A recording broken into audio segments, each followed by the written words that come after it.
Hi friends, இன்றைக்கி நம்ம சுரக்காய் வேர்க்கடலை போட்டு ஒரு சூப்பரான கிரேவி ரெசிபி தான் பார்க்க போகிறோம்.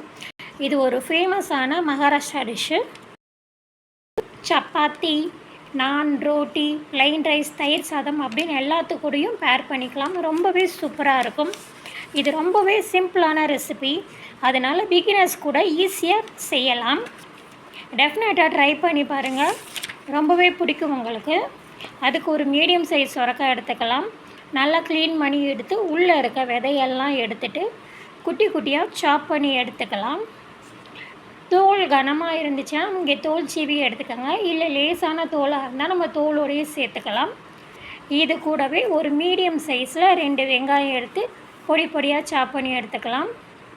நான் இஞ்சி பூண்டு தட்டி சேர்த்துருக்கேன். நீங்கள் இது மாதிரி தட்டி கூட சேர்க்கலாம், இல்லை இஞ்சி பூண்டு பேஸ்ட்டாக இருந்தாலும் அது கூட சேர்த்துக்கலாம். அதுக்கு ஒரு 7-8 பல் பூண்டு, ஒரு 1 இன்ச்சு சைஸு இஞ்சி எடுத்து நல்லா க்ளீன் பண்ணி தோல் சீவி எடுத்து தட்டி எடுத்து வச்சுக்கிறேன். இது கூடவே ஒரு மீடியம் சைஸ் தக்காளி கட் பண்ணி எடுத்துக்கிறேன். இப்போ பேன் வச்சு அதில் தேங்காய் எண்ணெய் சேர்த்துக்கோங்க. ஒரு 3 டேபிள் ஸ்பூன் தேங்காய் எண்ணெய் சேர்த்துக்கலாம். ஜீரகம் 1 ஸ்பூன் போடுங்க. கடுகு 1/2 ஸ்பூன் சேர்த்துக்கலாம். ஜீரகம் இந்த ரெசிபிக்கு கூடுதலாக இருக்கும். ஜீரகம் பொரிஞ்சதும் வெங்காயம் சேர்த்துக்கலாம். வெங்காயம் நல்லா ப்ரௌனாக ஃப்ரை ஆகி வந்ததுக்கப்புறம் நம்ம சுரக்காய் சேர்த்து எண்ணெயிலே நல்லா வதக்கி விடுங்க. நம்ம எண்ணெயிலே சுரக்காய் வதங்கி வரும்போது லேசாக தண்ணி விட்டு வரும்.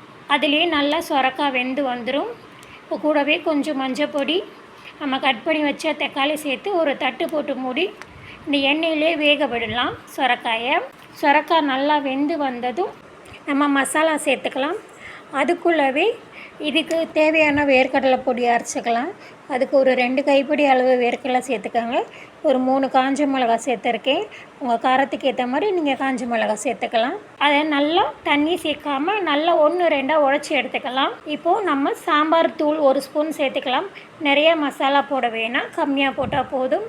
கூடவே உப்பு, தண்ணி சேர்த்து நல்லா தண்ணி வற்றி வர வரைக்கும் நம்ம சுரக்காயை வேக வச்சு எடுத்துக்கலாம். இப்போ சுரக்காய் நல்லா தண்ணி வற்றி நல்லா வெந்து வந்துருச்சு. இந்த ஸ்டேஜில் நம்ம அரைச்சி வச்சுருக்க வேர்க்கடலை பொடியை போட்டு நல்லா கிளறி எடுத்தோம்னா சூப்பரான டெலிஷியஸான சுரக்காய் வேர்க்கடலை கிரேவி ரெடி. ட்ரை பண்ணி பார்த்துட்டு எப்படி சொல்லுங்கள். நம்ம சேனலை சப்ஸ்கிரைப் பண்ணி வச்சுக்கோங்க. இன்னொரு வீடியோவில் பார்க்கலாம். பாய்.